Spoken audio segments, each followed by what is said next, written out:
Hello everyone. It's June. Boy.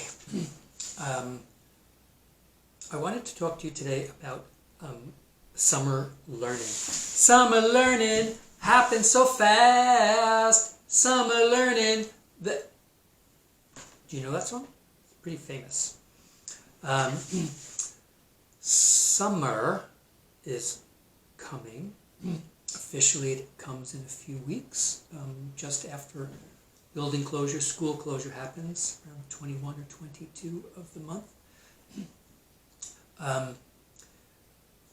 Every year I recommend to my students that they think about every day at home is still a learning day. Now this year is particularly unusual and strange, of course, as we all know, but I'm going to continue to give you the same advice. If we were in the building and speaking together, I would tell you every day, a little bit of reading, a little bit of writing, and a little bit of mathing. Reading, writing, and mathing.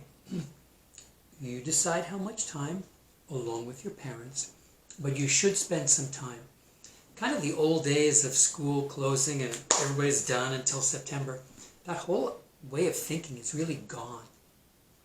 The in-building experience of school is finished and completed for the year. For us, it's in 2 more weeks. But the brain still is staying what's called engaged. That means it's operating and it's working. And you need to be doing that same thing. That's true every summer, not just between kindergarten and first grade, but every summer. A little bit of reading, a little bit of writing, and a little bit of mathing. To keep your brain active, just like you keep yourself physically active by moving and exercising and doing sports. Your brain still needs to be working a little bit each day. You can decide, along with your parents, some level of challenge, also some level of comfort, something you know how to do already. But for example, if you're reading at a good level as we leave kindergarten and you don't read anymore for the summer, your skills will decline. And you'll start first grade lower than if you stayed reading at this level. First grade teachers are welcoming you to come to first grade with skills that are up here. And if you don't practice them, it's like anything you don't use, you lose. And then you'll start first grade a little bit less skilled than when you leave kindergarten. So reading a little bit every day, being read to, but then doing some reading yourself. Your parents know the kind of books you have. There's lots of online access to books. You should be doing some reading every day. That includes words. That includes books. That includes looking at pictures. But reading.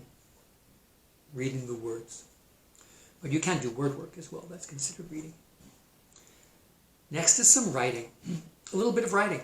A daily journal, just like I hope you've been keeping with the school closure and building closure. Describing these experiences. I heard on the news the other day some of the news reporters were reading out loud writings that people did in 1918, the last time there was a great pandemic. And they were reading, and it sounded like people could be writing it today about what they were doing. So please do some writing about the pandemic and your experiences now, but then other things. You know, today I got to plant things in the garden, and I took a long walk with my brother, and I went to go bike riding with my mass and my family. I took a walk by the beach. We stayed socially distant. A little bit of a journal. You will enjoy that in 5 years or 10 years or 20 years when you look back at a summer journal between kindergarten and first grade. There's people you can write to. People who don't live at your house. Writing a nice note.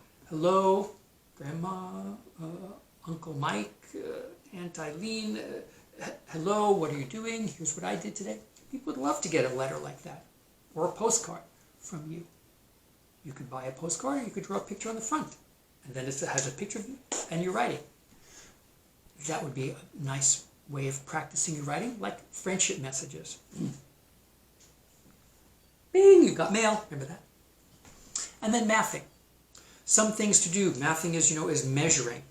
It's looking at geometry. It's doing computation, which we've done a lot of. It's counting out loud. It's finding missing numbers. A little bit each day. You could ask for a practice workbook, or you could find things on the computer. I've given lots of papers for your family to look at and print. You could repeat some. Just because you did it once doesn't mean you don't ever do it again. All those computation pages would be good practice, keeping it in your brain. A little bit of reading, a little bit of mathing, a little bit of writing every day.